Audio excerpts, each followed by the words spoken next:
My fingers were slick with October drizzle as I worked the Slim Jim between the window and door frame of the black Mercedes. 3 cars down from the restaurant entrance, partially hidden by a delivery van, timing perfect.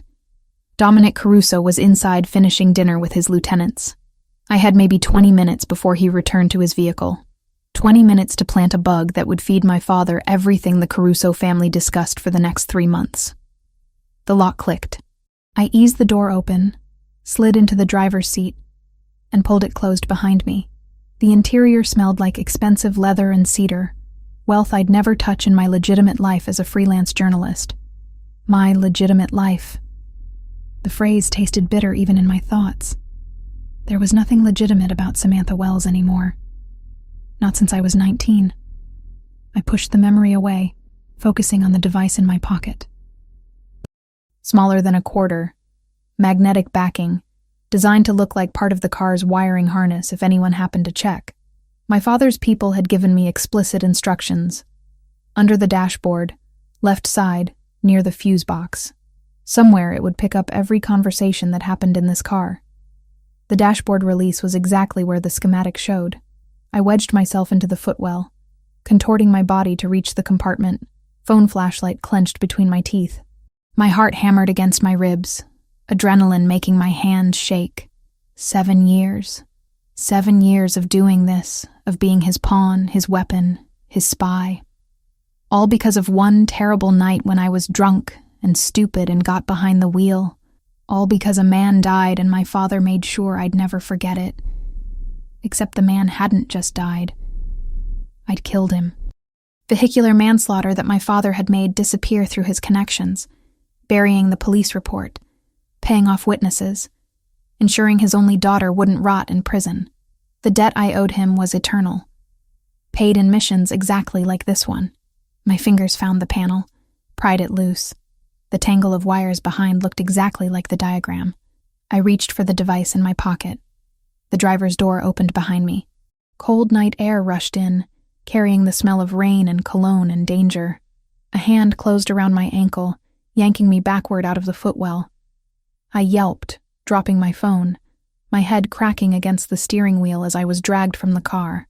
The world spun. Then I was against the wet Mercedes, someone's forearm across my collarbone, rain streaming down my face. Well? The voice was low, accent subtle but unmistakable. Italian. This is interesting. I focused on the man pinning me. Tall, maybe 6'2", with dark eyes that caught the parking lot lights like polished obsidian. His black hair was slightly disheveled from the rain, and a thin scar traced down the right side of his neck, disappearing beneath his collar. He wore a charcoal suit that fit him the way expensive things always fit people who could actually afford them. The top buttons of his white shirt undone, revealing a heavy gold chain. Dominic Caruso. I'd seen photos in my father's briefings, but they hadn't captured the intensity of his presence. The way he looked at me like he was cataloging every detail, filing away information for later use. I can explain, I started. Can you? He shifted, and I felt the hard outline of a weapon beneath his jacket. Please. I'm fascinated to hear what explanation justifies you breaking into my car. Wrong car. I thought this was mine. Try again. You used a Slim Jim. That requires intent. His eyes dropped to the device I'd been holding, now on the wet pavement between us. He bent, never taking his attention off me, and picked it up, examined it with professional interest. Surveillance equipment. Albanian make, if I'm not mistaken. Which means, he looked back at me, recognition dawning. You're Richard Wells's daughter, Samantha. My stomach dropped. I don't know what you're talking about. Don't insult my intelligence. I've seen your face in surveillance photos. Your father's been very careful to keep you out of the business publicly, but he's used you for exactly this kind of work before. He pocketed the device. What I can't figure out is why you'd be stupid enough to try it on me personally. Maybe your reputation is exaggerated. Something flickered in his expression. Amusement, maybe, or appreciation for audacity. Oh, it's not. Trust me. He stepped back slightly, giving me space but not releasing me entirely. I could run. Should run. But his men were probably positioned throughout the parking lot, and I'd never make it 10 feet. You have 2 choices, Dominic said, his voice dropping lower. Option 1. I call your father right now. Tell him his daughter failed spectacularly at her mission and that I caught her red-handed. You know what happens to people who fail, Richard Wells. I did. I'd seen the consequences. Bodies in rivers, families destroyed, examples made. Option 2? My voice came out steadier than I felt. You work for me now. Feed your father exactly what I tell you to feed him. Pass me everything he shares with you. Become my eyes and ears inside the Albanian organization. He tilted his head, studying my reaction. In exchange, I investigate something for you. A little inconsistency I've noticed in your file. What inconsistency? The accident. The one your father uses to control you. There are some interesting gaps in the police report. Almost like it was constructed rather than recorded. The ground felt unsteady beneath me. You're lying. Maybe. Or maybe your father isn't the benevolent patriarch who saved you from prison. Maybe he's something else entirely. Dominic leaned closer, and I caught his scent properly now. Cedar and rain and something darker, more primal. Either way, you're caught. So what's it going to be, Samantha? Death or working for me? The rain intensified, soaking through my jacket, plastering my hair to my face. I looked at this man, this enemy, and felt something unexpected coil in my stomach. Not just fear, something more complicated, more dangerous. If I agree, how do I know you won't kill me anyway once I'm no longer useful? You don't, but you know with certainty what your father will do if I make that call. He pulled out his phone, held it up. 10 seconds to decide. My mind raced through options, each worse than the last. Running meant death. Refusing meant death. Only one choice offered even a chance at survival. Fine, I'll do it. Dominic smiled, and it transformed his face from intimidating to devastating. Smart girl. Let's go somewhere we can discuss the details. Somewhere dry. He guided me toward a different car. A sleek black sedan with tinted windows. One of his men appeared, opening the back door. I hesitated at the threshold. I'm not going to hurt you, Dominic said quietly. If I wanted you dead, you'd already be bleeding on this pavement. Get in. I climbed into the leather interior, and he slid in beside me. The door closed with an expensive thud, sealing us in warmth and silence. The driver pulled away smoothly, leaving the restaurant parking lot behind. Where are we going? I asked. Somewhere safe, somewhere we can talk without your father's people watching. He studied me in the dim light. You're shaking. I'm cold. You're terrified. Understandable, given the circumstances. He shrugged off his jacket, draped it over my shoulders. The gesture was surprisingly gentle. Relax. If we're going to work together, I need you functional, not frozen with fear. The jacket was warm from his body, smelled like him. I pulled it tighter, hating how much comfort it provided. How long have you known who I was? About 6 months. Your father got sloppy on a job in Milwaukee. One of my informants caught you on camera. He stretched his legs out, completely at ease. I've been waiting for him to try something like this. Using you, I mean. You're his secret weapon, the one nobody suspects. Until now, he agreed, which makes you much more valuable to me than to him. He'll get another spy. I get direct access to his daughter, his confidant. His guilty conscience made flesh. The accuracy of that description stung. You don't know anything about my relationship with my father. I know enough. I know about the accident. I know he's used it to control you for 7 years. I know you hate yourself for what you think you did, and that guilt makes you compliant. His eyes locked on mine. But what if you didn't do it? What if he's been manipulating you with a lie? That's not possible. We'll see. The car pulled up to a luxury apartment building in one of Chicago's better neighborhoods. Dominic led me inside, through a lobby with actual artwork on the walls, into an elevator that required a key card to access the top floors. His apartment was exactly what I'd expected. Spacious, modern, decorated with the kind of understated elegance that screamed money without needing to prove anything. Floor-to-ceiling windows overlooked the city, lights spreading out like constellations against the darkness. Guest room is down the hall, Dominic said, gesturing. Bathroom attached. You'll stay here tonight while we establish the ground rules. I'm a prisoner. You're a collaborator. There's a difference.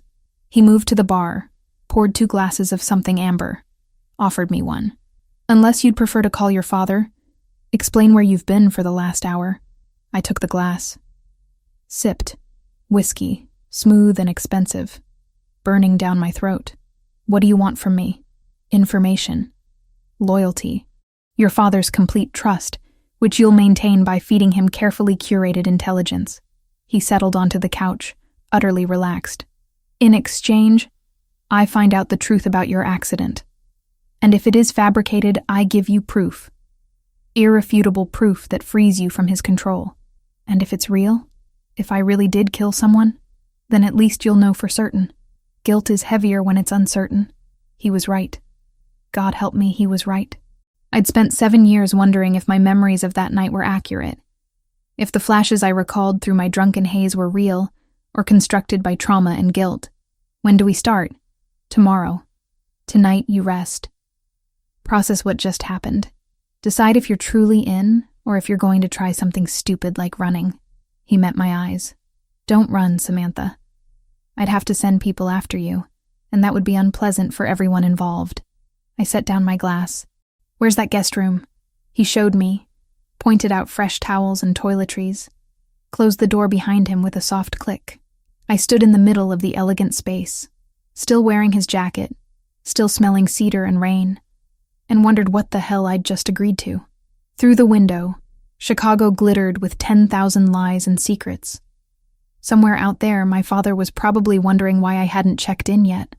Tomorrow I'd call him, feed him whatever story Dominic crafted, continue the charade.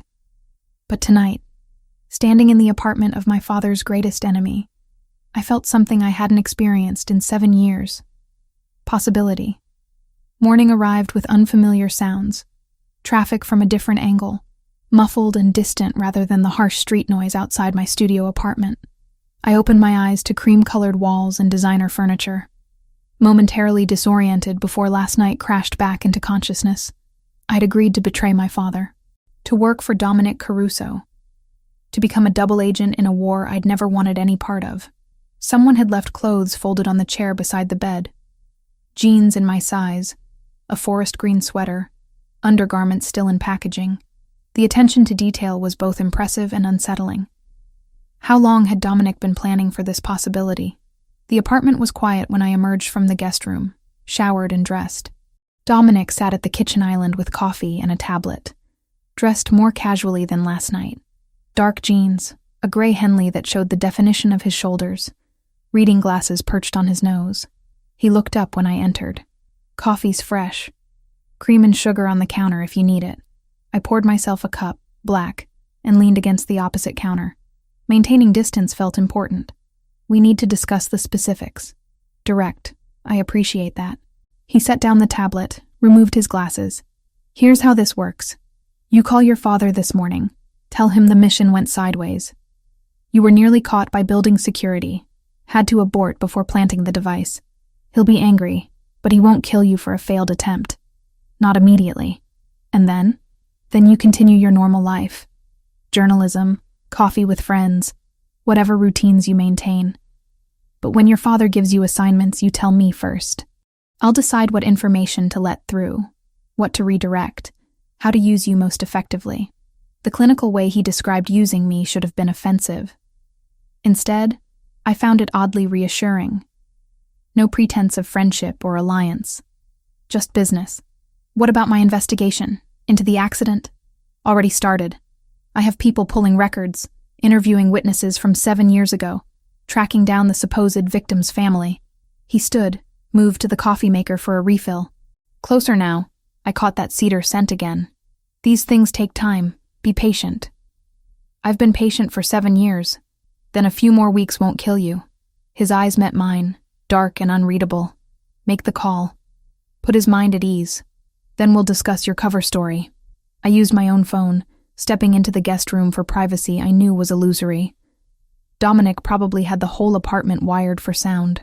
My father answered on the second ring. Where the hell have you been? You were supposed to check in 8 hours ago. The job went bad. Building security did a random patrol, caught me near the car. I had to run. The lies came easily after 7 years of practice. I've been lying low, making sure nobody followed me home. Silence. Then, did they see your face? I don't think so. It was dark, raining. I kept my hood up. You don't think so isn't good enough, Samantha. If Caruso knows we sent someone, he doesn't. I was careful. Another pause.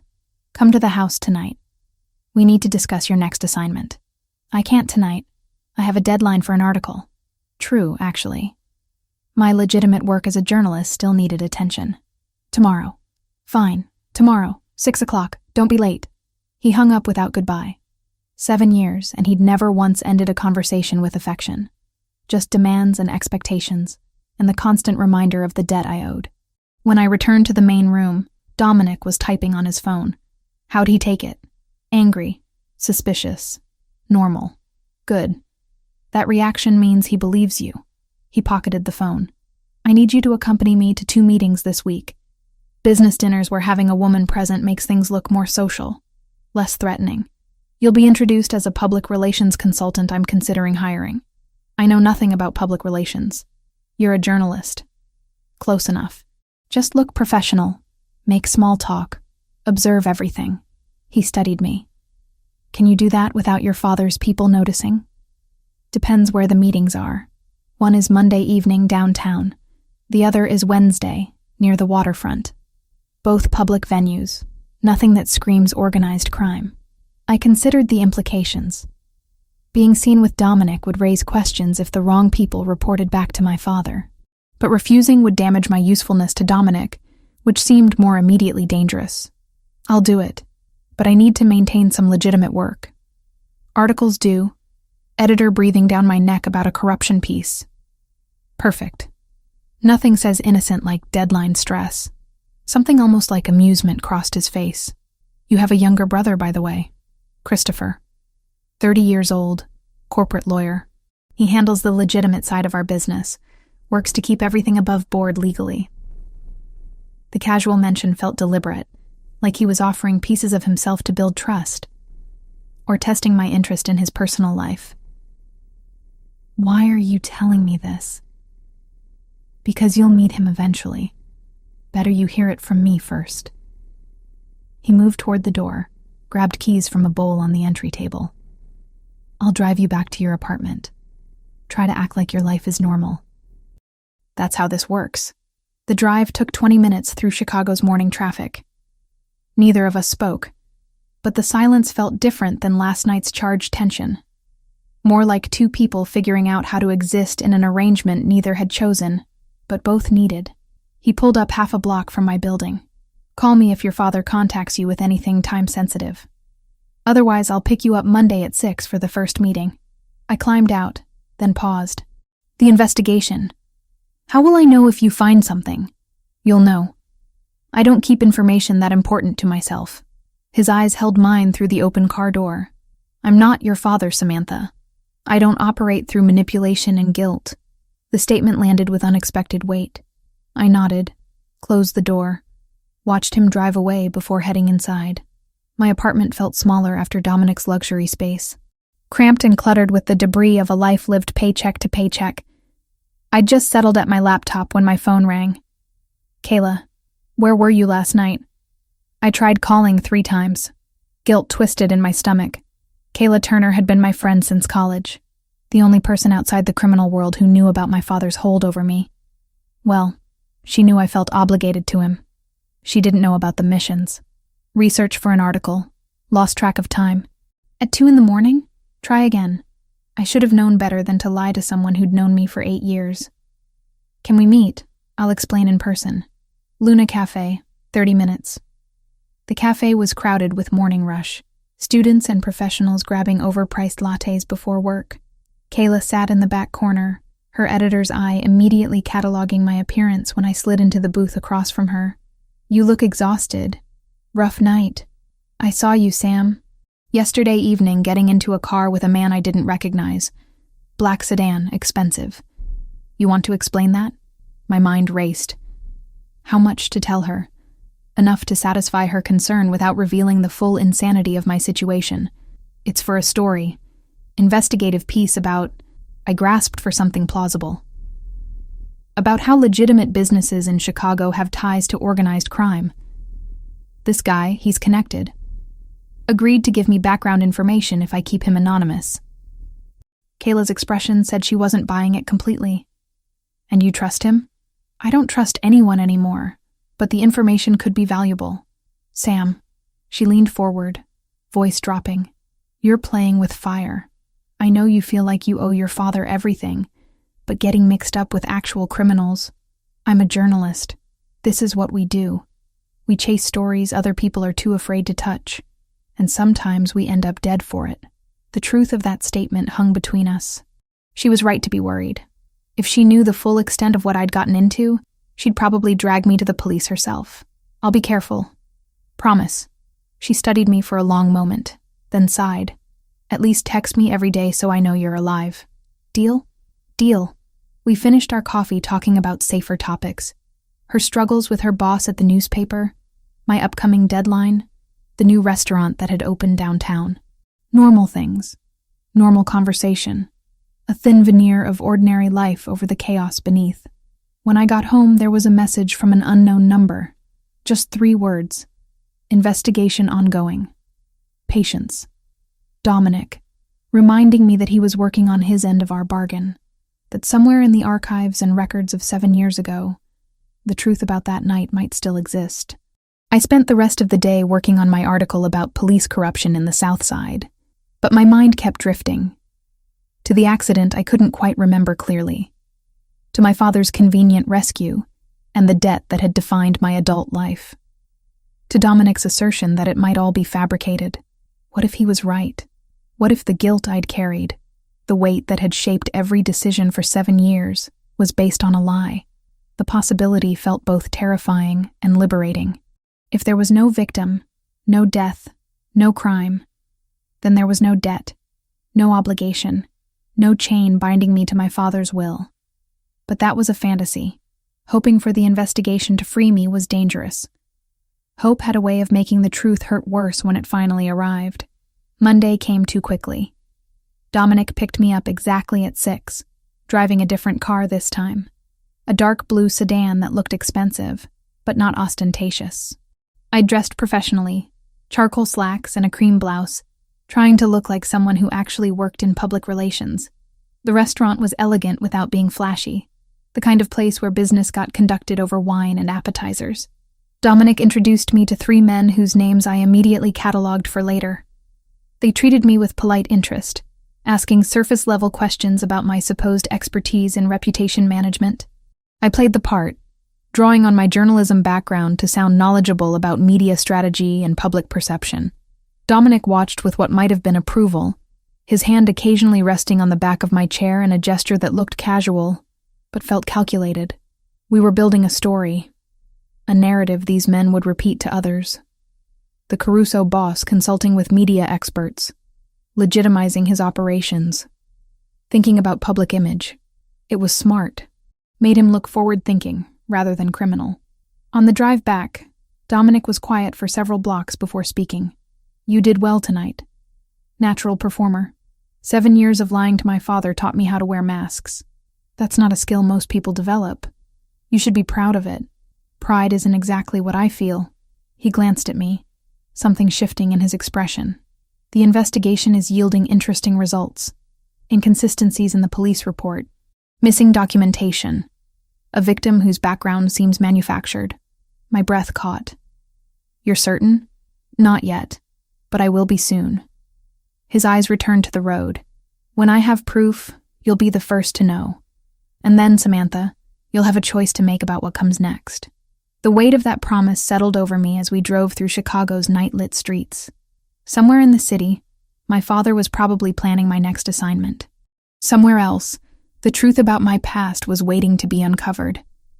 And between those two forces, I was walking a line that got thinner every day. 2 weeks into our arrangement, Dominic handed me my first real test. We sat in his apartment office, late afternoon sunlight cutting through the windows, and he laid out the trap, with the precision of a surgeon explaining a procedure. Your father wants information on our shipments through the South Port. Tell him we're moving product Thursday night, a private berth in the Lake Calumet Industrial Corridor, around midnight. Be specific about the cargo containers, the security detail, everything. I stared at the notes he'd written. You want me to send my father's people into an ambush. I want to eliminate a threat while demonstrating your value to him. He'll be impressed you got solid intelligence. What happens when his men arrive is unfortunate but necessary. People will die. People in this business die regardless. At least this way, it serves a purpose. His dark eyes met mine without apology. You need to decide if you're committed to this or if you're going to develop a conscience at the worst possible moment. The accusation stung because it was accurate. I'd spent 7 years being my father's weapon, never questioning the consequences. Now, faced with orchestrating violence myself, I wanted to claim some moral high ground I'd forfeited long ago. I made the call that night, fed my father exactly what Dominic had provided. He sounded pleased, almost proud, which was so rare I felt physically sick when I hung up. Thursday came and went. I tried not to think about what was happening at a private berth in the Lake Calumet Industrial Corridor, while I worked on an article about city council corruption. Friday morning, the news reported 3 bodies found near the waterfront, gang violence suspected, no arrests made. 3 men dead because I'd given my father false information. I threw up twice before noon. My father called that afternoon. We need to talk. Tonight. 6 o'clock. The summons carried weight I couldn't ignore. I texted Dominic, who responded immediately. Go. Act normal. Scared is fine. Guilty is not. I drove to my father's house in the suburbs, a sprawling colonial I'd grown up in and now couldn't stand to visit. He'd bought it with money earned through extortion and trafficking, every brick paid for with someone else's suffering. The housekeeper let me in without warmth. Nobody who worked for Richard Wells wasted energy on pleasantries. He sat in his study, whiskey already poured, expression carved from granite. I'd seen that face my entire life, cold calculation disguised as paternal concern. Sit. I sat in the chair across from his desk, the same one I'd occupied countless times as a child, being lectured about responsibilities and family loyalty. The information you provided was compromised. 3 of my men are dead, 2 are in custody facing murder charges. The entire operation was a setup. His voice never rose, which somehow made it worse. Explain. I don't know what happened. I reported exactly what I saw. Don't lie to me, Samantha. You're not good at it. He leaned forward, ice in his voice. Either you're incompetent, which makes you useless, or you're compromised, which makes you a liability. Which is it? I swear I gave you accurate information. Maybe they changed the schedule. Maybe someone tipped them off. Or maybe my daughter isn't as clever as she thinks. Maybe 7 years of using you has made me overlook how mediocre you actually are at this work. The words landed like physical blows. Not because they hurt my pride, but because they crystallized something I'd been too afraid to see clearly. My father didn't love me, might never have loved me. I was a tool, a resource, valuable only as long as I produced results.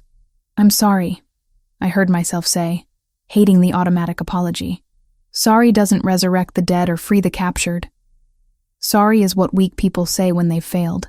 He stood, moved to the window, hands clasped behind his back. I'm giving you one more chance.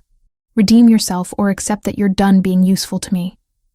And you know what happens to people I can't use. The threat wasn't subtle.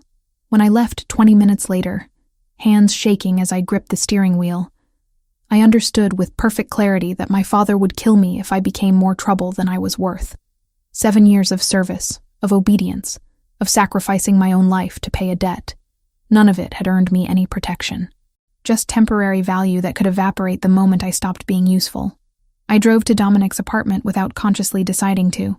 He answered the door in dark jeans and a black t-shirt, took one look at my face, and pulled me inside. What happened? He doesn't care. About me. About any of it. I'm just a tool he uses until I break.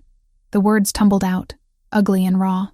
3 men are dead because of information I provided, and all he cares about is that I failed him. Sit down. I'll get you water. I don't want water. I stopped, not sure what I wanted. How do you do this? Live in this world where human lives are just pieces on a board? Dominic returned with water anyway, pressed the glass into my hands. You think I don't struggle with it? Every order I give, every decision I make, I'm aware of the cost. But I also know that in this life, hesitation kills more people than action ever does. That's not an answer. It's the only answer I have. He sat beside me, close enough that I caught his scent. Cedar and something darker. My father ran this organization before me.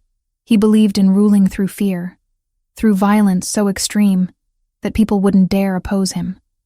I watched him beat men half to death for minor infractions. Saw him torture someone for information about a missing shipment, then kill them anyway once he got what he needed. I turned to look at him. Really look at him. How old were you? 12 when it started. 19 when he died and I took over. Something raw flickered in his eyes. I promised myself I'd be different, more strategic, less brutal. But different doesn't mean soft, and it definitely doesn't mean innocent. I've ordered death, Samantha. I've hurt people. The difference is I own it. I don't pretend it's anything other than what it is. And that makes it okay? No. It makes it honest. He held my gaze. Your father manipulates through guilt and obligation. Makes you think you owe him everything while he gives you nothing. That's worse than what I do, because at least the people who work for me know exactly what they're signing up for. I wanted to argue, to find some moral distinction that made my father less monstrous than Dominic. But the truth sat heavy in my chest. My father had built my entire adult life on a lie, used guilt and debt to control me, never once showing actual love or concern. Dominic, for all his criminal activity, had been more honest with me in 2 weeks than my father had been in 7 years. You think I'm pathetic, I said quietly. I think you're trapped. There's a difference. He reached out, tucked a strand of hair behind my ear in a gesture so unexpectedly gentle it made my breath catch. But you don't have to stay trapped. That's what the investigation is for. To give you a choice. The air between us felt charged, electric. I should have moved away, maintained professional distance. Instead, I leaned closer. You're just like him, I said. But it came out wrong. Not an accusation, a question. I'm nothing like him. His hand cupped my jaw, thumb brushing my cheekbone. And I'll prove it. How? Instead of answering, he stood, held out his hand. Come with me. He led me to his car, drove for 20 minutes to a part of Chicago I didn't recognize. A community center in a neighborhood that had seen better decades. Windows barred, paint peeling. Inside, it was surprisingly warm. Children's artwork covered the walls, and I could hear laughter from somewhere deeper in the building. A woman in her 50s approached, smiled when she saw Dominic. Mr. Caruso, we weren't expecting you today. Just showing someone the program. Is Maria around? In the back with the after-school group. Dominic guided me through hallways until we reached a large room where maybe 20 kids worked on homework, played games, ate snacks provided by volunteer staff. He explained quietly that this center served families affected by gang violence, offering childcare, tutoring, meals, counseling, all funded anonymously through a network of donations that he personally organized. Families torn apart by what we do, he said. Doesn't fix anything, but it's something. More than your father's ever done for anyone. I watched a small girl color carefully at a table, tongue poking out in concentration, and felt something crack open in my chest. Dominic wasn't pretending to be good. He wasn't claiming moral superiority. He was just trying to balance scales that would never be balanced, acknowledging responsibility while still operating in a world defined by violence. On the drive back, I said, I'm sorry for accusing you of being like him. You weren't entirely wrong. We're all capable of terrible things in the right circumstances. The question is what else we're capable of. He glanced at me. You're capable of more than you think. More than your father ever let you become. Back at his apartment, tension simmered between us. Dominic poured wine, and we stood in his kitchen, separated by 3 feet that felt like miles and inches simultaneously. Thank you, I said, for showing me the center, for being honest. Honesty is easier than you'd think when you've got nothing to hide. Everyone has something to hide. Maybe, But I'd rather you see exactly who I am, flaws included, than build some fantasy that'll shatter later. He moved closer, deliberately invading my space. You want to know the real difference between me and your father? I'm giving you a choice. Right now. Walk away if you want. I won't stop you. Won't punish you. You can disappear. Start over somewhere he can't find you. And I'll make sure he thinks you're dead so he stops looking.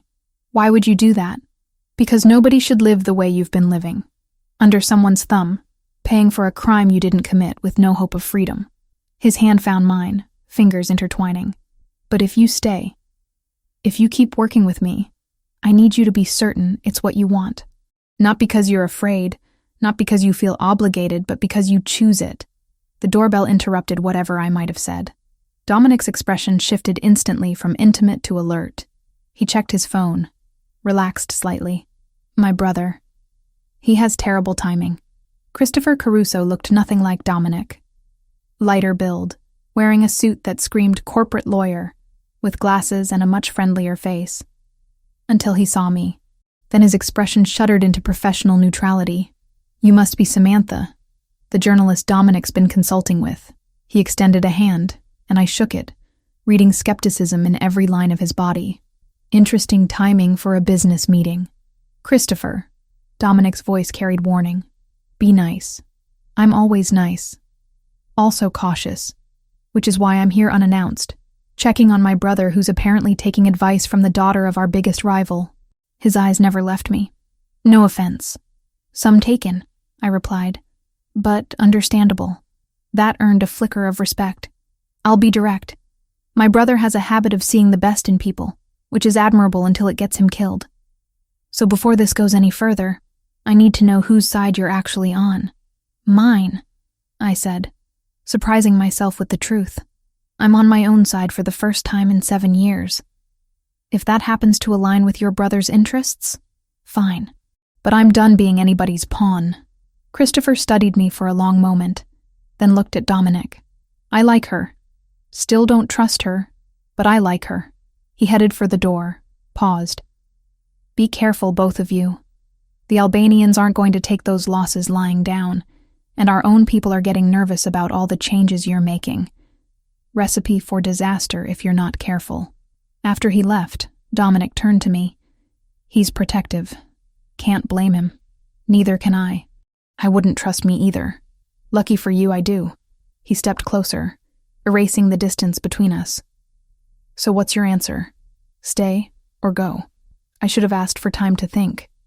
Should have maintained some distance, some objectivity. Instead, I closed the gap entirely, rose on my toes, and kissed him. His response was immediate, hands tangling in my hair, backing me against the counter with a hunger that matched my own. When we finally broke apart, both breathing hard, he rested his forehead against mine. That's not an answer, he murmured. Yes, it is. I'm staying. On my terms, but I'm staying. Good. He kissed me again, slower this time. Because I wasn't ready to let you go. 1 month. 30 days since Dominic Caruso had caught me breaking into his car, and my life had become something I no longer recognized. Half of those nights I'd spent in his bed, learning the geography of scars across his shoulders, the way he said my name when we were tangled together in the darkness. The other half I spent alone in my apartment, pretending I still had boundaries. The investigation results came on a Tuesday afternoon. Dominic called me to his apartment, and I knew from his voice that he'd found something. When I arrived, he had files spread across his dining table like evidence at a crime scene. Sit down, he said, and there was something in his expression that made my stomach drop. I sat. He handed me a folder, and I opened it with trembling fingers. The police report from 7 years ago looked official, looked real, but as Dominic walked me through it, pointing out inconsistencies I'd never noticed, the foundation of my guilt began to crack. The victim's name was David Morrison, 32 years old, supposedly killed when you ran a red light on Michigan Avenue. Dominic's finger traced the document. Except there's no death certificate, no obituary, no family claiming his body. The address listed for him doesn't exist, never has. I stared at the papers, unable to process what I was seeing. That's not possible. I remember. You remember being drunk and terrified. You remember your father showing you photos of a body, telling you that you'd killed someone, that he'd made it all disappear to save you. Dominic pulled out another file. But look at this. The police officers who supposedly filed this report both retired 4 months after the incident with substantial payments to offshore accounts.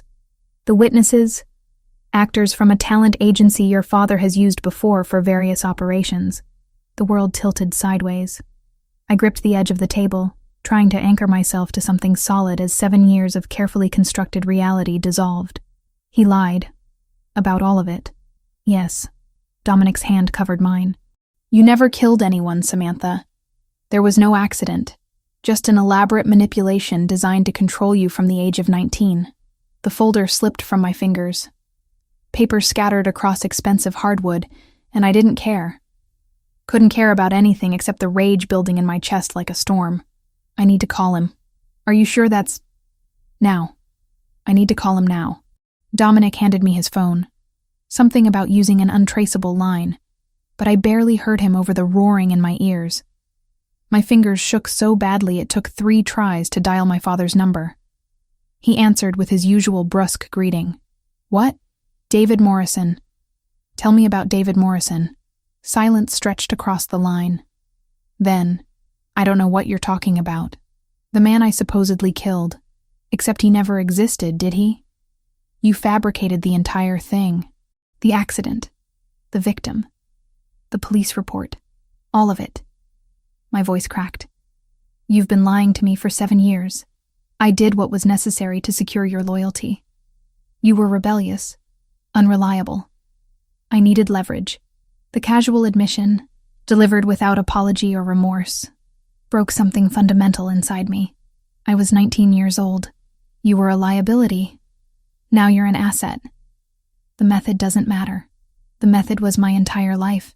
7 years of guilt, of thinking I was a murderer, of doing everything you asked because I thought I owed you. And you'll continue doing what I ask, because despite this revelation, you have nowhere else to go.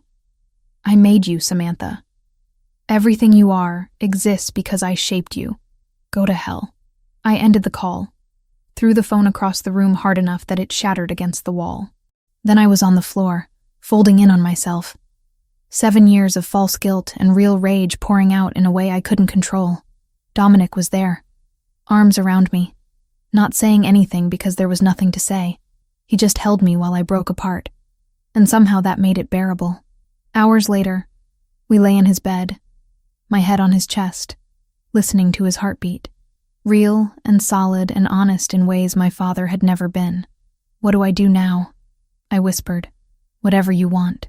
You're free, Samantha. Truly free for the first time since you were 19.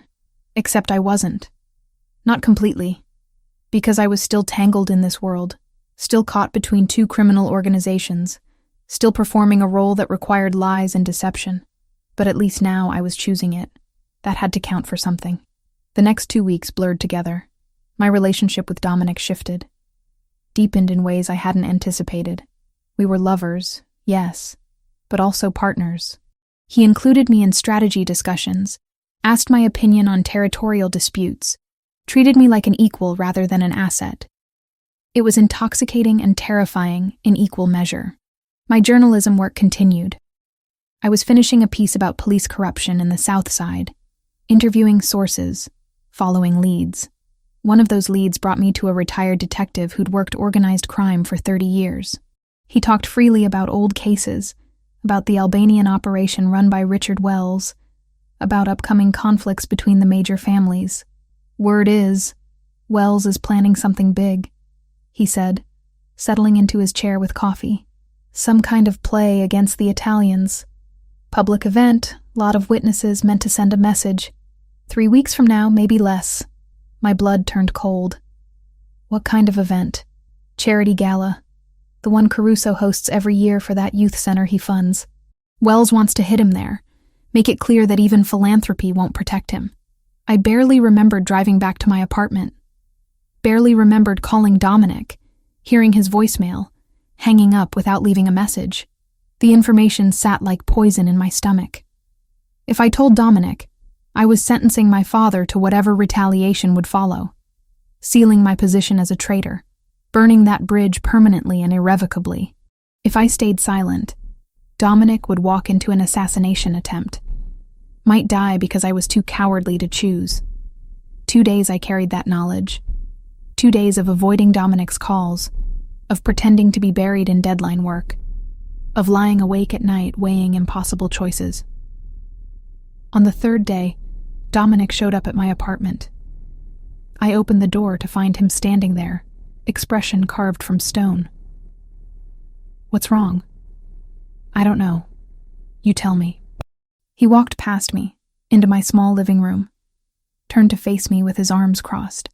"You've been distant, avoiding me. Either something happened or you're planning something I'm not going to like.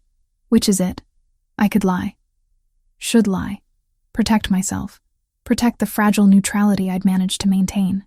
Instead, I heard myself say, "My father is planning to kill you. 3 weeks from now at your charity gala."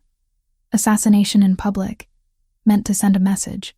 The silence that followed felt like falling. Dominic's expression didn't change, but something shifted behind his eyes. Calculation replacing whatever warmth had been there. "How long have you known?" 36 hours. 36 hours. "And you didn't think to mention this?" His voice stayed level, which was somehow worse than anger. "Were you trying to decide whether to warn me or let it happen?" "Of course not. Then why wait? Why the distance, the avoidance?" He stepped closer, and I had to resist the urge to back away. "I need to know, Samantha. Did you tell me because you care if I live or die, or because you're covering your own position?" The accusation landed like a physical blow. "How can you ask me that?" "Because 36 hours ago, you found out your father wants me dead, and your first instinct was to keep it to yourself. That tells me everything I need to know about where your loyalties actually lie. My loyalty is to the truth, to finally being honest about everything after 7 years of lies." Fury rose to match his. "You want to know why I hesitated? Because telling you means destroying whatever relationship I have left with my father. It means committing completely to this, to you, to a life I never chose. That's terrifying, Dominic. I'm allowed to be terrified. Terrified is fine.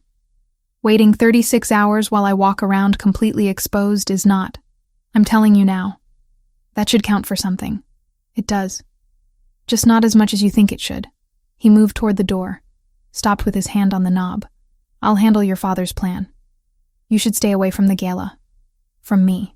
From all of this until you figure out what you actually want." Then he was gone, and I was alone with the wreckage of a fight that felt like an ending. I called Kayla because I had no one else. She arrived 20 minutes later with wine and sympathy, took one look at my face, and pulled me into a hug.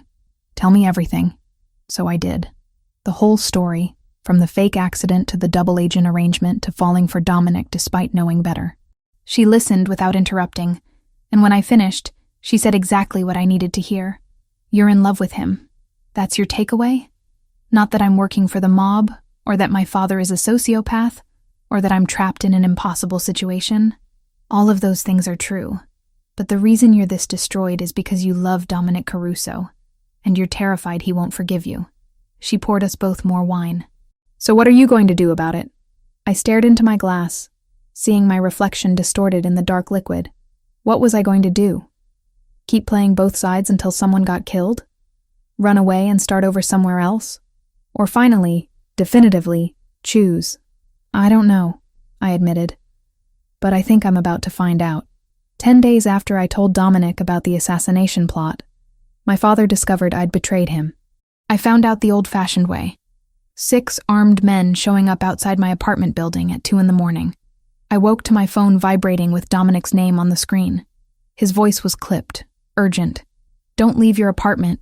Your father's people are on their way. I'm 5 minutes out." "How do you know?" "One of his men is on my payroll. Has been for 6 months. Get away from the windows and stay down." I crawled to my bathroom, the only room without exterior walls, and crouched in the tub with my phone clutched in shaking hands. Through the apartment walls, I heard boots on stairs, voices speaking Albanian in harsh whispers. They were coming for me, to drag me back to my father, or more likely, to kill me for choosing Dominic over blood loyalty. Gunshots shattered the night. Not inside my building, but close. Street level, maybe the parking lot. More shots, rapid fire, the distinctive crack of multiple weapons. I pressed myself deeper into the tub, making myself as small as possible, praying the cast iron would stop stray bullets. My phone buzzed. Text from Dominic. Stay put. Handling it. The shooting stopped as abruptly as it started. Sirens wailed in the distance, getting closer. Someone pounded on my door. Samantha, it's me. Open up. Dominic's voice. I stumbled out of the bathroom, unlocked the door with trembling fingers. He stood there in tactical gear I'd never seen him wear. Kevlar vest over dark clothes, a gun still in his hand. Behind him, 2 of his men flanked the hallway. Are you hurt? His free hand cupped my face, eyes scanning for injuries. No. What happened? Your father sent a crew to collect you. We intercepted them before they reached your floor. He holstered his weapon, pulled me against his chest. You can't stay here. Pack what you need. 5 minutes. The police. We'll find 6 Albanian gangsters with weapons and no witnesses. We were never here. He released me, stepped back. Move, Samantha. Now. I grabbed essentials. Laptop, documents, clothes, toiletries, throwing everything into a duffel bag without thought or organization. Dominic stood guard at my door, speaking quietly into his phone, coordinating whatever cleanup operation would erase evidence of his involvement. We left through the back entrance, avoiding the chaos at the front where police were arriving. In his car, reality crashed over me in waves. I can't go back now. To my apartment, my normal life, any of it. No. Dominic agreed, navigating side streets away from my neighborhood. You made your choice tonight. Everyone will know it by morning. 2 of his men died, wounded. They'll live to tell your father exactly who stopped them. He glanced at me. This is real now. No more pretending you're neutral. No more playing both sides. You're with me, publicly, and that makes you a target. The weight of that settled into my bones. I'd crossed a line that couldn't be uncrossed. My father would consider me dead to him at best, actively hunt me at worst. The Albanian organization would see me as a traitor. Anyone loyal to my father's operation would know I'd chosen his greatest enemy. I'd burned my old life to ash, and there was no going back to sift through the remains. Dominic's apartment became my home. Not temporarily, not as a safe house, but home. My clothes hung in his closet. My toothbrush sat beside his. My laptop occupied space on his dining table. We fell into routines. Morning coffee together, him handling business while I worked on articles. Evenings tangled in each other, trying to forget the danger circling closer every day. Security became omnipresent. 2 guards stationed outside the building at all times, cameras monitoring every entrance, bulletproof glass in the windows. I couldn't leave without escort, couldn't go anywhere without Dominic or his men shadowing my movements. The cage was gilded and comfortable, but still a cage. Christopher showed up on day 3, carrying takeout and wearing an expression that said he had opinions he planned to share whether I wanted them or not. You've got my brother walking around with a target on his back, he said without preamble, setting food containers on the kitchen counter. Albanian hit teams, internal dissent from people who think he's gone soft, and the attention of every law enforcement agency in Chicago. All because of you.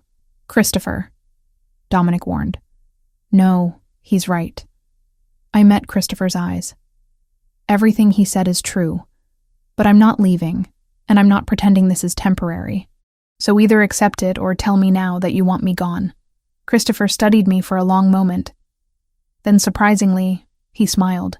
I wanted to hate you. Would be so much easier if I could. He started unpacking food. But my brother's been alone for too long, and you make him happy. Happy enough to risk everything, apparently. So I guess I'm stuck with you. It wasn't exactly a warm welcome, but it was acceptance. We ate together, and Christopher told stories about growing up with Dominic, about their father's brutality, and how Dominic had shielded him from the worst of it. Understanding dawned. Christopher wasn't suspicious of me because he doubted Dominic's judgment. He was protective because he'd already watched his brother sacrifice too much for family. My journalism work took an unexpected turn. I started investigating the Albanian organization with the same techniques I'd used on corrupt politicians and dirty cops. Following money trails, interviewing sources, building cases from fragments of information. That's how I found Thomas Kovac. He'd been the chief accountant for my father's operation for 12 years, handling the complex web of shell corporations and offshore accounts that laundered drug money into legitimate businesses. But Thomas had a conscience that had been eating at him, and a daughter who'd overdosed on heroin 2 years ago. Heroin that had come through my father's distribution network. I met him in a diner on the far south side, somewhere neutral and public. He looked older than his 53 years, worn down by guilt and grief. "I can give you everything," he said over coffee that neither of us drank. "Transaction records, wire transfers, names of every official your father has paid off. Enough to put him away for 30 years. But I need protection. Federal protection. I can arrange that. Can you? You're Richard Wells's daughter. How do I know this isn't a trap?" I pulled out my phone, showed him photos of my destroyed apartment, police reports from the shooting. "Does this look like I'm on good terms with my father? He tried to have me kidnapped 4 days ago. I want him gone as badly as you do." Thomas examined the evidence, then nodded. "Set up the meeting. But I want immunity in writing before I hand over a single document." I called Dominic from my car. "I found our leverage. We need to contact the FBI. That's a dangerous move. Everything about this is dangerous. But if we're going to end this without more bodies piling up, we need the law on our side." Silence stretched across the line. "Then, I'll make some calls. We have a contact in the bureau who owes me a favor." 36 hours later, Thomas Kovac sat across from 2 FBI agents in a secure location, backed by lawyers Dominic had provided, and detailed 12 years of financial crimes. The agents left with enough evidence to build a RICO case that would dismantle my father's organization from the inside out. The hit came that night. I'd gone to my old apartment to retrieve more belongings, accompanied by 2 of Dominic's guards. We were loading boxes into the car when the shooting started. Not at us. At my car. 16 bullets tore through the metal and glass, destroying the vehicle but missing all 3 of us because we'd been standing 20 feet away. Message delivered. My father knew about Thomas, knew I'd arranged the FBI meeting, and wanted me to understand that nowhere was safe. Dominic showed up personally to collect me, fury carved into every line of his face. On the drive back, he said, "The charity gala is in 2 weeks. Your father's going to make his move then. Public, violent, designed to humiliate me before he kills me. So we cancel it." "We're not canceling. We're turning it into the trap he thinks he's setting." His hand found mine. "I'm going to use myself as bait, draw out his people, capture them, end this permanently. And if something goes wrong, then you'll be somewhere safe, far away from the blast radius." He pulled up to his building, killed the engine, turned to face me. "I need you to trust me. Can you do that?" I thought about everything that had brought us here. The lies my father had told, the manipulation, the wasted years of guilt. Then I thought about Dominic. Complicated and dangerous, but honest about exactly who he was. A man trying to be better than his father while still operating in a world that rewarded violence. "I trust you," I said, and meant it with everything I had. He kissed me like it might be the last time, desperate and consuming, and I kissed him back with equal intensity. When we finally pulled apart, both breathing hard, he rested his forehead against mine. 2 weeks. Then this is over. One way or another. 2 weeks until the gala. 2 weeks until my father made his play. 2 weeks to prepare for the confrontation that would define everything that came after. I'd spent 7 years under my father's control, believing I owed him my life. Now I understood the truth. I didn't owe him anything. Not loyalty, not obedience, not even the courtesy of mercy. When this was over, when the FBI had their case and the dust settled, my father would finally face consequences for everything he'd built on lies and blood, and I would be free. The ballroom glittered with Chicago's elite pretending to care about disadvantaged youth while they sipped champagne and networked. I watched it all unfold through a laptop screen from a secure location 3 miles away, cameras positioned throughout the venue feeding me live footage. Dominic had insisted, "You're not coming to the gala. Non-negotiable."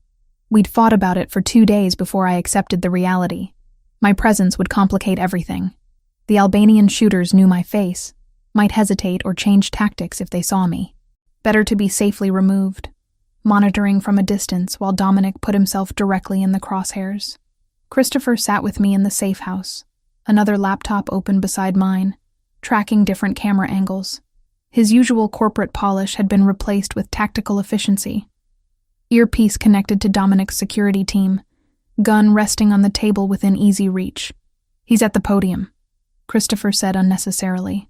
I could see Dominic perfectly, looking devastatingly handsome in a dark suit, addressing the crowd about the community center's impact, talking about second chances and breaking cycles of violence, while armed men positioned throughout the room prepared to prevent his murder. My phone buzzed. Text from Dominic. "See anything suspicious?" I scanned the crowd through multiple camera feeds. The caterers, the security personnel, the guests in evening wear. Everything looked normal, which made my skin crawl. Normal was an illusion. Somewhere in that room or nearby, 3 Albanian shooters were moving into position. "There," Christopher pointed at his screen. "North balcony, man in service uniform, wrong body language for staff." I found the same figure on my feed. He moved with military precision, positioning himself with a clear sightline to the stage. My breath caught. That's one of them. Already flagged. Team 2 is moving. Christopher's fingers flew across his keyboard, sending alerts. 2 more suspicious figures appeared on different cameras within minutes. One posing as a photographer near the main entrance, another blending with guests but standing wrong, weight distributed like someone carrying concealed weapons. Dominic's infiltrated security team moved with choreographed precision. The fake photographer was approached by 2 men in legitimate security uniforms, asked for credentials he couldn't provide. When he reached for his gun, they had him disarmed and restrained before he could clear leather. The balcony shooter lasted slightly longer. He'd actually raised his rifle, begun acquiring his target, when Dominic's people hit him from both sides. The weapon clattered to the floor, and the shooter went down hard under combined weight. The third assassin recognized something had gone wrong. He abandoned his position, tried to blend with panicking guests as security announced an emergency evacuation. But Dominic's people had every exit covered. They took him down in the lobby, professional and efficient.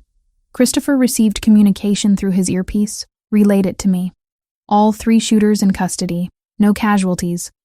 Stand by for secondary phase. Secondary phase meant the FBI raids happening simultaneously across Chicago. Thomas Kovac's testimony and documentation had given them enough for warrants on 6 different locations connected to my father's operation.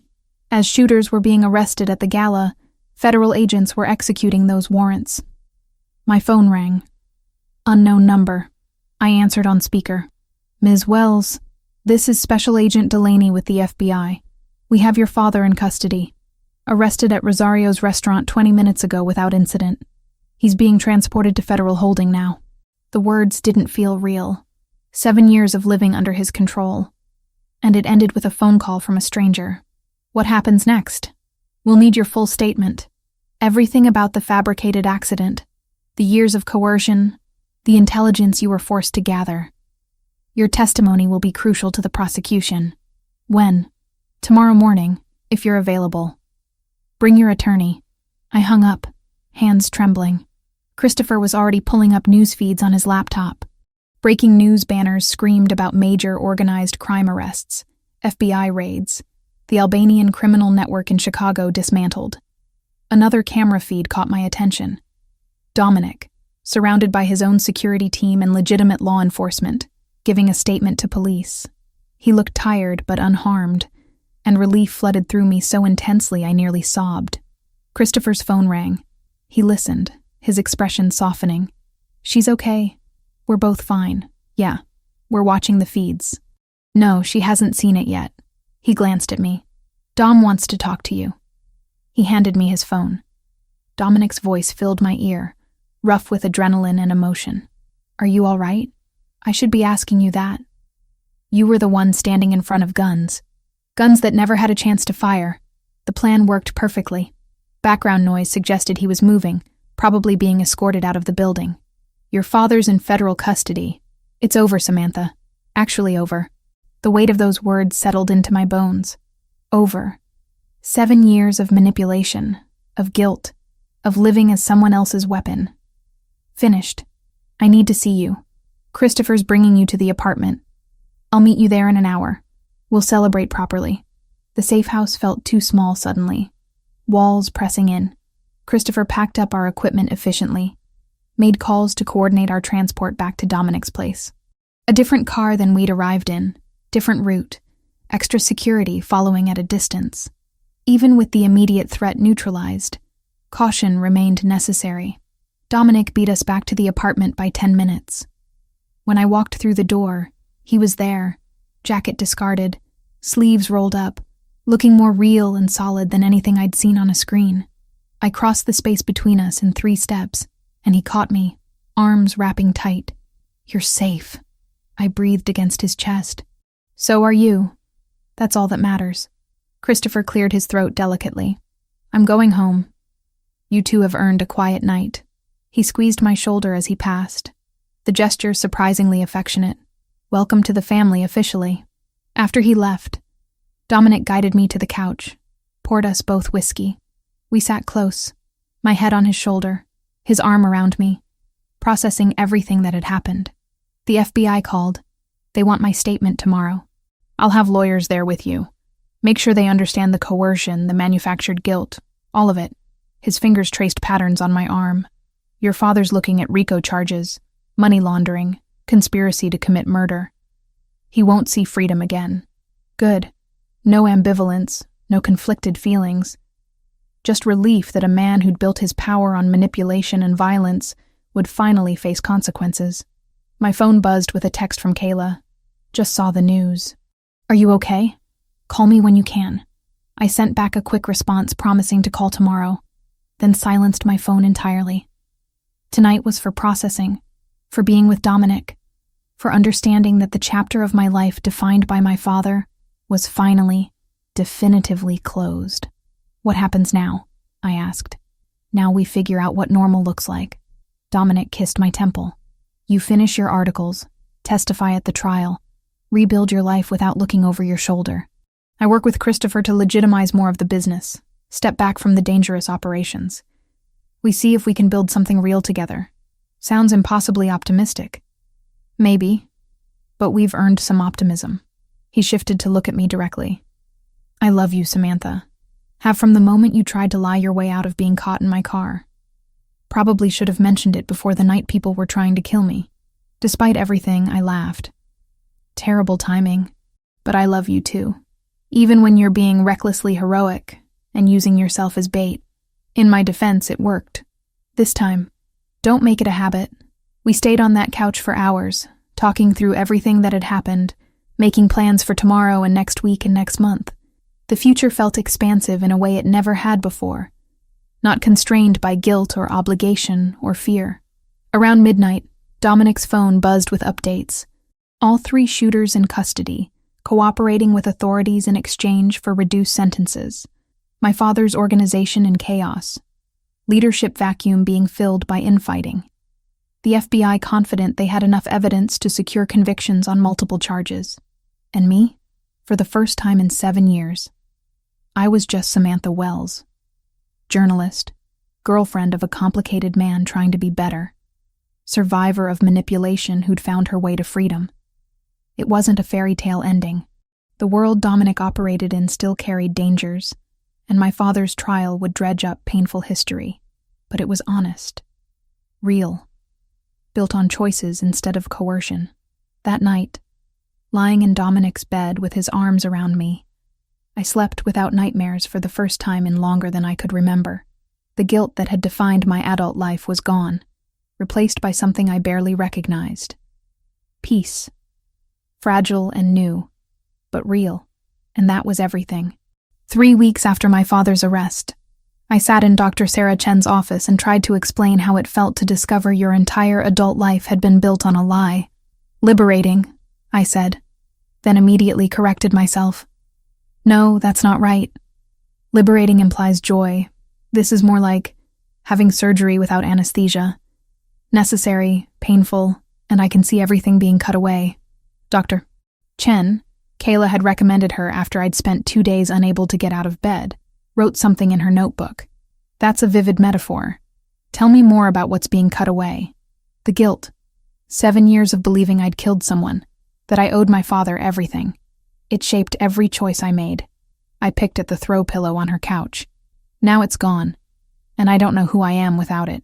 Who do you want to be? The question shouldn't have been difficult.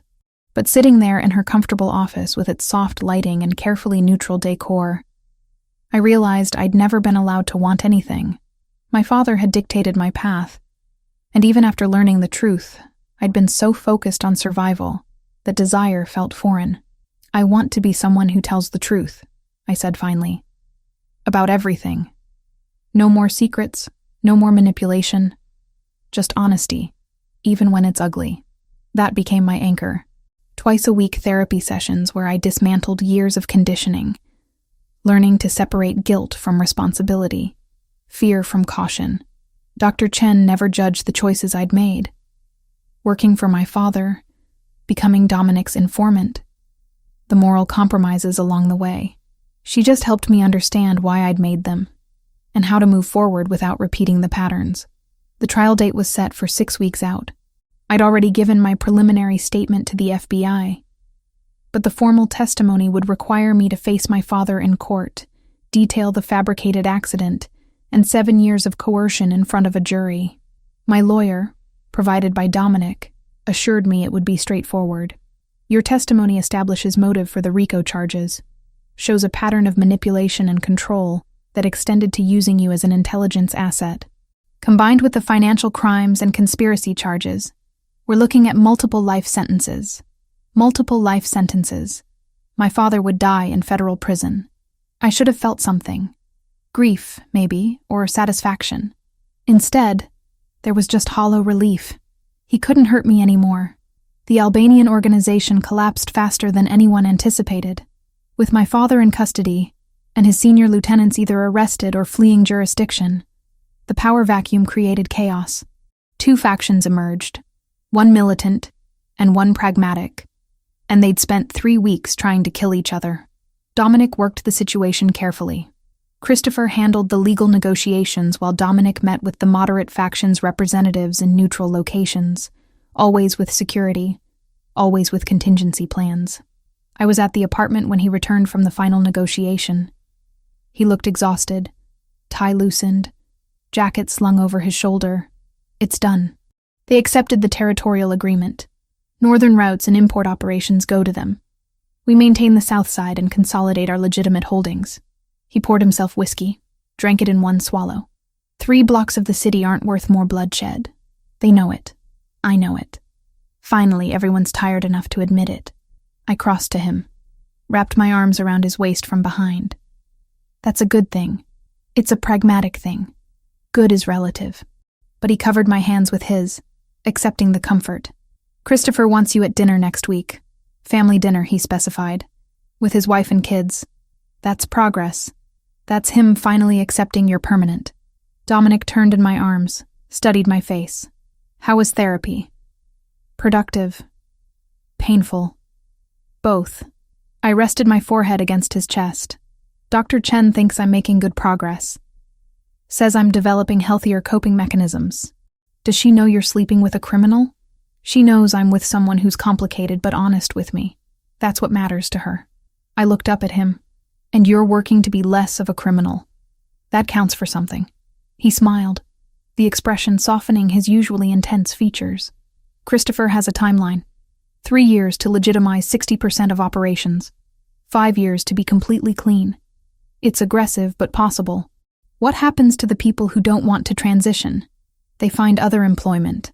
I'm not forcing anyone to change, but I'm not maintaining operations that put unnecessary targets on our backs. He tucked hair behind my ear. I want a life with you, Samantha. A real one.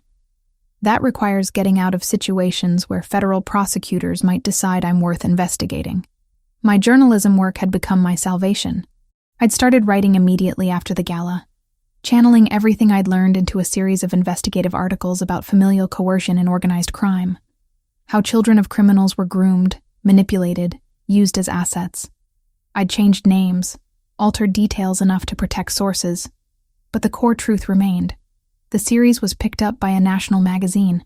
Suddenly, editors who'd never responded to my pitches were calling with assignments. A literary agent reached out about expanding the articles into a book. My freelance income tripled. Kayla met me for coffee to celebrate, hugging me so hard I couldn't breathe. "I'm so proud of you. This is real journalism, Sam. Important work.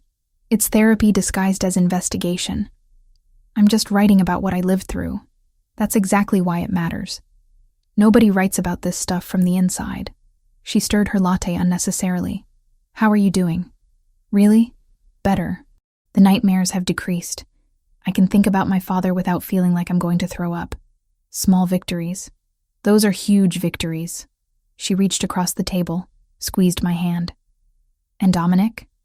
You two are solid? As solid as anything in this situation can be. He's trying, Kayla. Actually trying to build something different. Good. Because you deserve someone who's as committed to changing as you are." Christopher's dinner happened on a Saturday evening at his house in the suburbs. His wife Emma was warm and welcoming. Their 2 daughters, 7 and 9, treated me like a fascinating curiosity. The younger one, Sophie, asked directly if I was going to marry Uncle Dom. "Sophie!" Emma looked mortified. But Dominic just laughed, ruffled Sophie's hair. "That's between your uncle and Samantha. Stop being nosy." After dinner, while Emma got the girls ready for bed, Christopher poured wine for the 3 of us in his study. He raised his glass formally. "To family, blood and chosen." We drank, and I felt something settle into place. This was acceptance. Not just tolerance, but genuine welcome into something I'd never really had. A family that functioned on trust instead of manipulation. "I was wrong about you," Christopher said bluntly. "Thought you were using my brother, or that you'd turn on him when things got difficult. But you chose him over everything else you had. That matters." "I didn't have much to choose over," I admitted. "You had your father's organization, your identity as his daughter. Those aren't nothing, even if they were built on lies. You walked away from all of it." He looked at Dominic. "She's good for you. You're different. Lighter somehow. Like you finally believe there's a way out." "She made me believe it's possible," Dominic said quietly. "That's worth more than anything." The trial preparation consumed my days. Hours with lawyers, reviewing testimony, preparing for cross-examination. They warned me that my father's defense would try to paint me as an unreliable witness, someone with motivation to lie. But the evidence, the fabricated police reports, the fake death certificate, Thomas Kovac's financial records, supported everything I claimed. I asked my lawyer if I'd have to see my father in court. "You'll have to look at him when identifying him for the jury, but you don't have to make eye contact beyond that. Focus on the prosecutor, on the jury, anywhere else." The thought of seeing him again made my skin crawl. Dr. Chen helped me prepare, running through visualization exercises, teaching me grounding techniques for when anxiety spiked. "He has no power over you anymore," she reminded me. "He's in federal custody. He can't hurt you. The worst he can do is look at you, and even that is temporary." My investigative series won a regional journalism award. I stood on a stage in front of industry professionals, accepting recognition for work born from the worst period of my life, and felt profound gratitude that I'd survived to tell the story. Dominic and Kayla sat in the audience, unlikely allies united by their support for me. Afterward, at the reception, Kayla pulled him aside for what looked like a serious conversation. When I asked later what they'd discussed, Dominic just smiled. She wanted to make sure I understood that if I ever hurt you, she knows people. Journalists have surprisingly intimidating networks. She threatened you? Promised me consequences. I respect that. Shows she loves you. 68 days after my father's arrest, Dominic and I lay in bed talking about the future. Not the immediate future of trials and testimony, but the distant one where we might be free of all this. "What would you do?" I asked. "If you could do anything, be anyone, what would you choose?" He was quiet for a long time, fingers tracing patterns on my shoulder. "Something legitimate. Maybe security consulting. I know how to protect people, how to assess threats." Could use those skills legally. You'd be good at that. What about you? Keep writing. Maybe teach, eventually. Share what I've learned so other people recognize manipulation before it consumes their lives. I shifted to look at him. We could be normal. Boring, even. Boring sounds incredible. He kissed me. Slow and sweet. Let's aim for boring. The preliminary hearings for my father's trial started the following week. I wasn't required to attend, but I watched news coverage obsessively, needing to see him diminished, contained, powerless. The cameras caught him in an orange jumpsuit, shackled, being led into court.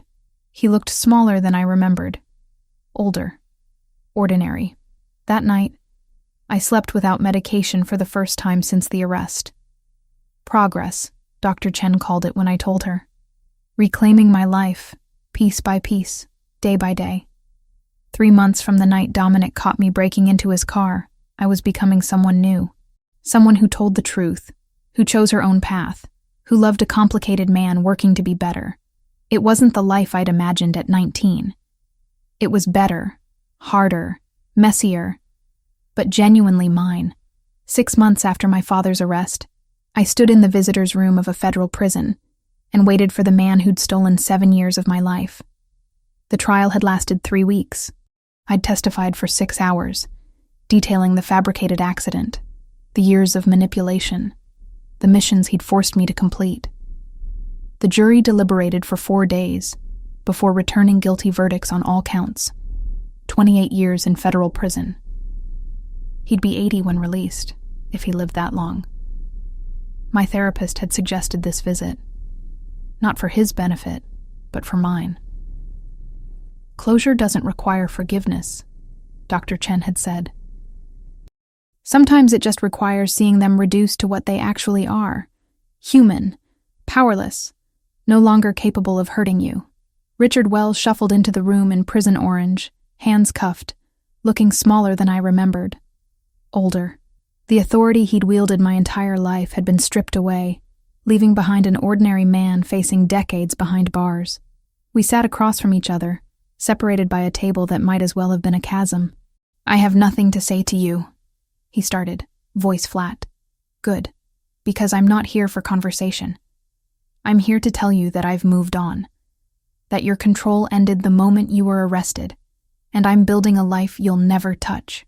I kept my hands folded, my voice steady. You destroyed 7 years of my life with a lie, but I'm taking back everything that comes after. You betrayed your own blood, sided with my enemies. You deserve everything that's coming to you. The words should have hurt. A year ago, they might have, but sitting across from him, seeing him powerless and bitter, I felt only pity. I testified truthfully. That's not betrayal. That's justice. I stood. This is the last time we'll speak. I wanted you to know that I'm happy, that I found someone who treats me like an equal instead of a possession, that my career is thriving, that everything you tried to prevent me from becoming, I'm becoming anyway. You think you've won, but you'll always be my daughter. That stain doesn't wash off. You're right. I am your daughter, but I'm also so much more than that. And unlike you, I'm free. I walked out without looking back. The guard escorted him away, and I returned to the parking lot where Dominic waited in the car. He took one look at my face and pulled me into his arms. How do you feel? Like I can finally breathe. The journalism award ceremony had been 3 months ago, but editors still contacted me weekly with assignments. The investigative series about familial coercion in organized crime had resonated with readers in ways I hadn't anticipated. Survivors reached out, sharing their own stories.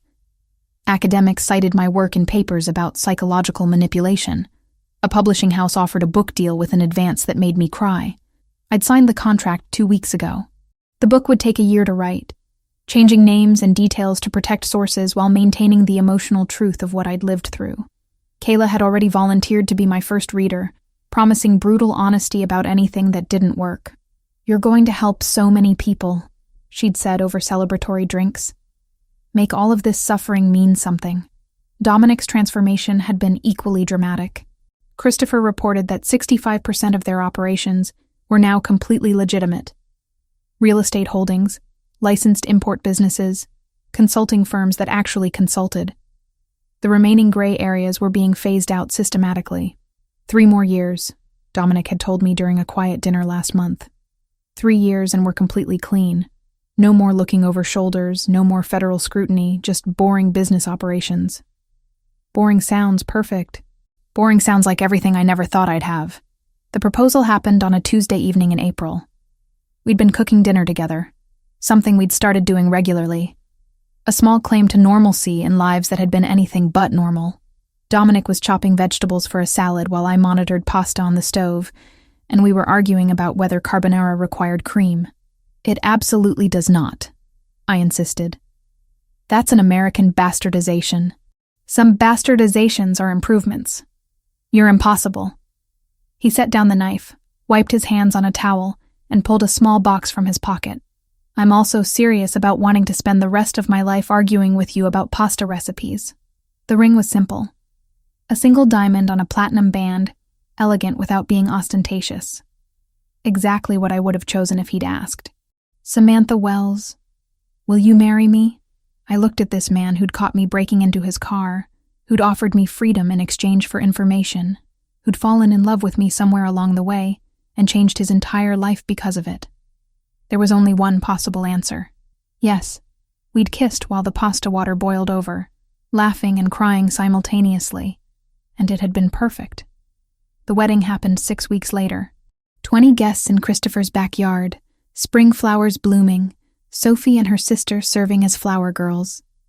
Kayla stood beside me as maid of honor, wearing a sage green dress she'd picked out herself. Christopher stood with Dominic, genuine affection replacing the suspicion that had defined their early interactions with me. Emma had cried through the entire ceremony. Afterward, at the reception, she'd pulled me aside. I'm so glad Dom found you.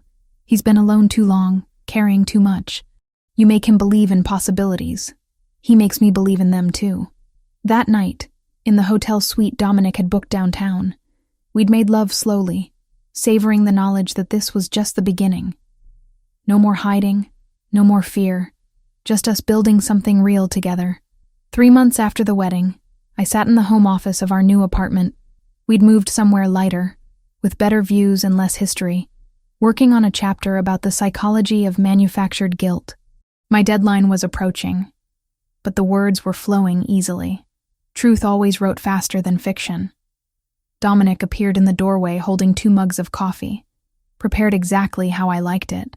He'd learned my preferences through observation, the same careful attention he applied to everything he cared about. How's the writing? Good. I'm on Chapter 7, dissecting how criminal organizations use family bonds as leverage. I accepted the coffee gratefully. Dark stuff, but necessary.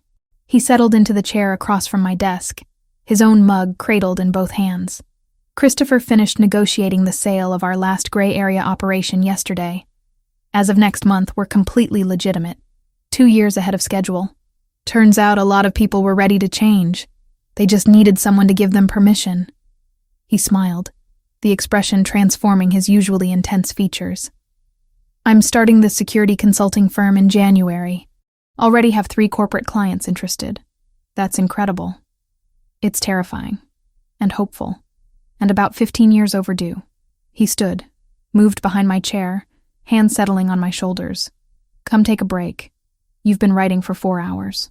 We migrated to the balcony, Chicago spreading out below us in afternoon light. The city had been the backdrop for so much pain. My father's manipulation. The years of living as someone else's weapon. The violence that had marked the transition from that life to this one. But it was also where I'd found Dominic, where I'd learned to choose myself, where I'd built a career telling truths other people were afraid to speak. What are you thinking about? Dominic asked, arm around my waist. How far we've come. From that parking lot to here. I leaned into him. Sometimes I can't believe this is real. It's real. We made it real. He turned me to face him. I love you, Samantha Caruso. Every complicated, brilliant, stubborn part of you. I love you too, even when you're being recklessly heroic and making terrible carbonara. He laughed, kissed me with the easy affection of someone who knew they had a lifetime to perfect the gesture. When we pulled apart, I rested my head against his chest, listening to his heartbeat. Steady. Real. Mine. The book would be published next year. Dominic's consulting firm would launch in 8 months. We'd build something together. Not perfect, because perfect was an illusion, but honest. A life chosen deliberately instead of one imposed through manipulation and fear. 7 months ago, I'd been caught breaking into a car, terrified and trapped. Now I stood on a balcony with my husband, watching the city settle into evening, and felt nothing but gratitude for every impossible choice that had brought me here. Freedom wasn't a destination. It was a practice, something you claimed and reclaimed every day through honesty and courage, and refusing to let anyone else define your worth. And I was finally, gloriously free. Epilogue. 6 months after the trial, the community center on 18th was louder than it had ever been. New shelves, new paint, same long tables scarred by years of homework and board games. Dominic signed the last grant form and held the door while the late sun spilled across the gym floor. Kayla organized the art supplies with military seriousness and rolled her eyes when Christopher tried to alphabetize the crayons. For once, there was nothing to fix and no one to outrun. The work would never be finished. Good work never is, but it finally felt like theirs.